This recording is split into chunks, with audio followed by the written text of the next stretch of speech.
ñëwaat oto doobu Fatick Ndiangar Faye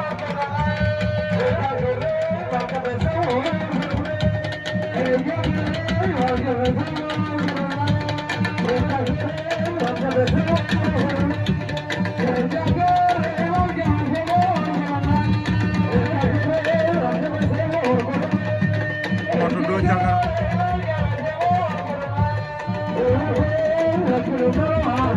arbitre est-ce que doo leen jox ku nekk avertissement ndax ñu bëre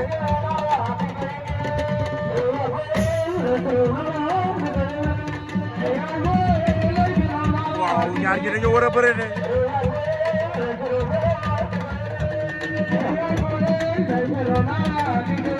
oto doo Ndiangar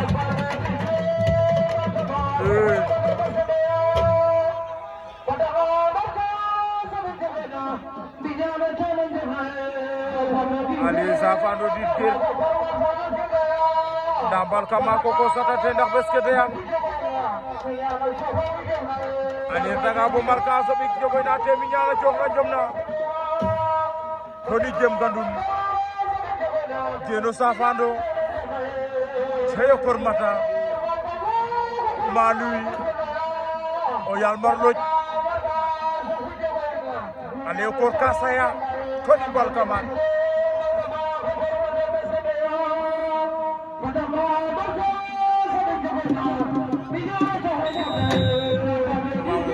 yoon la ñoom ñaar dañoo war a jël avertissement ndax ñu bëre loolu la yoon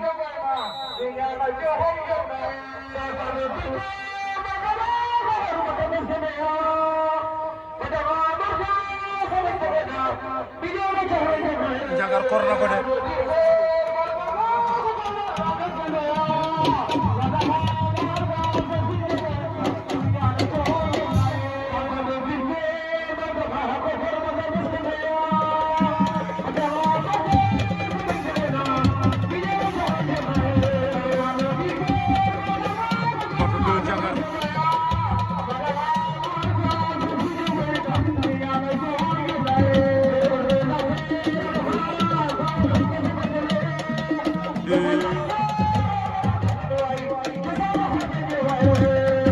combat bi mënul neex Ndiangar a koy fàqale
ñaar ñi ko mané ko jël au sérieux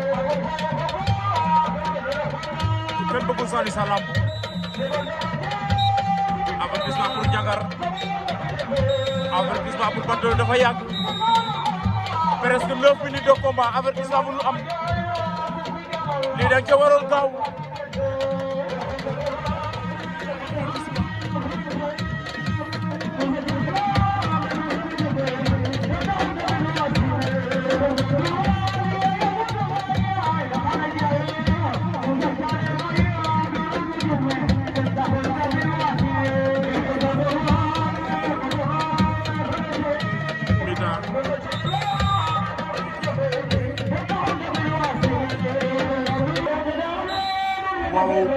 premier 5 minutes jël amul ñu jëlu bëre seen deuxième 5 minutes tamit jël amul troisième round ba nekk noonu prolongation ñoom ñaar ñëpp ku ci nekk benn avertissement la am Pato de Ndiangar Pato daa bëgg a dox ci koom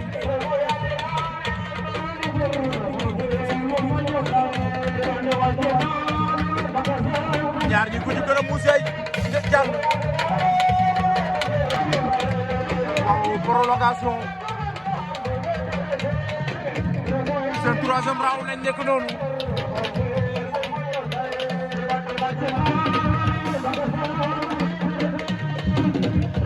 Ndiangar Faye Pato de waaw bër nañ seen premier 5 minutes jël amul avertissement amul ci seen deuxième tamit ku nekk am avertissement arbitre maa leen 3 minutes pour départager leen waaye rit no gis su jàllee est-ce que Pato de du jàll ak lu mun di xew latéralement la ñuy déplacé waaye Pato mooy dox ci kawam de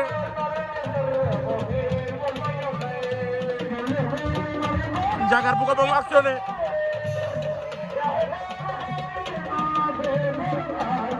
bu ko ba mu actionné fii ku fi gën a muusee ay jàll malgré jàppante wuñu waaye jàppante su amee Pato de moo koy provoqué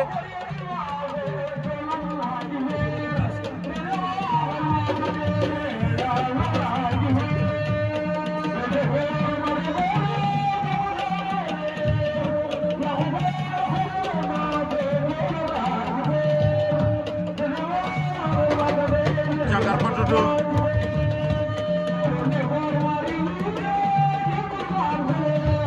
c'est waay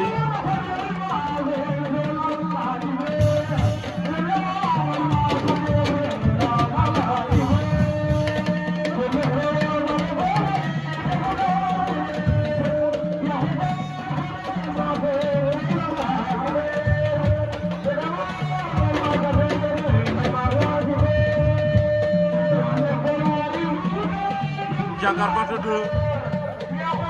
2 minutes de combat su ma jumul ay seconde moo ci des waaw mel na ni am na luy xeeñ de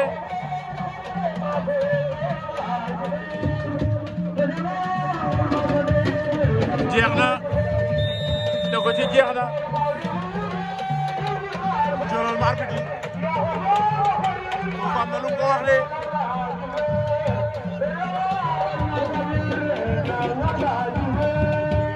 kee tamit lu mu wax am na lu mu wax de